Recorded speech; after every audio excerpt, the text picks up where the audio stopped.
Fransiya mutafakkiri, mashhur yozuvchi Roman Rollan 22 yoshida necha 10 betlik uzun bir parcha xatni topshirib oladi.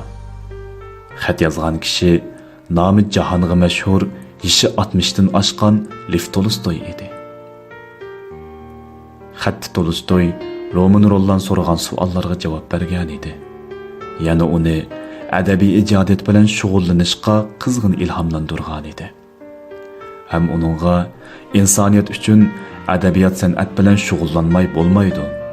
Yolg'on aytmaslik, haqiqatdan qo'rqmaslik kerak deb ko'rsatgan edi.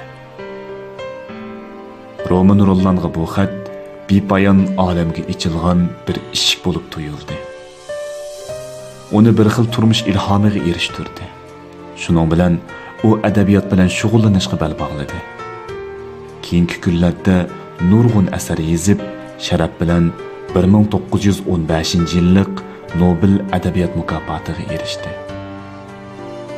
Roman Rollanning keyingi vaqtda mashhur yozuvchi bo'lib qolishida uningdagi talant va tirishchanlikdan boshqa zamonasining ulug' yozuvchisi Tolstoyning ilhomlantirishdan iborat ta'layning roli bo'lmagan deb kim ayta oladi?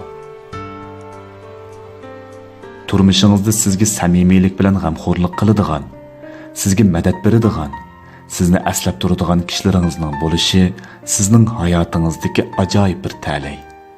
Siz ulardan tamasiz taqdim qilishni, dog'siz yaxshi ko'rishni o'rganishni unutib qolmang.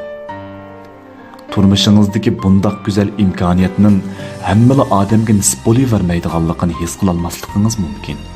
Shunga hayotingizga qo'ngan bu anqolarni uchirib o'tishdan avval hayotingizdagi kishilarga minnatdorlik nazari bilan sapsilang.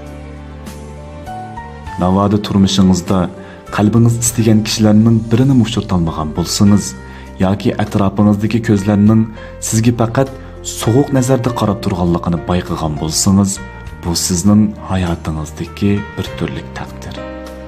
Siz ulardan amaliyotda bu hayotda hech kimga ko'ngil bo'lish qarzining yo'qligini, har kimning hayotining uning o'ziga tava ekanligini o'rganishni unutib qolmang. Turmushingizdagi bundoq boturlik fursatining hammala odamga nisb bo'lavermaydiganligini his qila olsangiz, hayotning sinoqlariga shuncha baldur, shuncha yengil holda yuzlanib, o'z qimmatingizni yarativergan bo'lardingiz. Shundoq, biz aqlimizni bilgandan keyin shuni bayqaymiz. Ba'zilarimiz shuncha ta'laylik, ba'zilarimiz shuncha beta'lay. Lekin bu hayot bizga o'xshash bergan fursatlari va imkonlari badaliga hisob oladi. Shunga ta'laydan aqlimizni yo'qotishdan, beta'laylikdan ishonchimizni yo'qotishdan saqlanmoq kerak. Asarning beshida kelib bo'lingan Roman Rollan kishilik hayot haqida shundoq bir so'z qilgan. Bu jumlani har birimizning chunqur o'ylanishiga arziydi deb qarayman. Dunyoda faqat bir turlikla haqiqiy qahramonlik bor.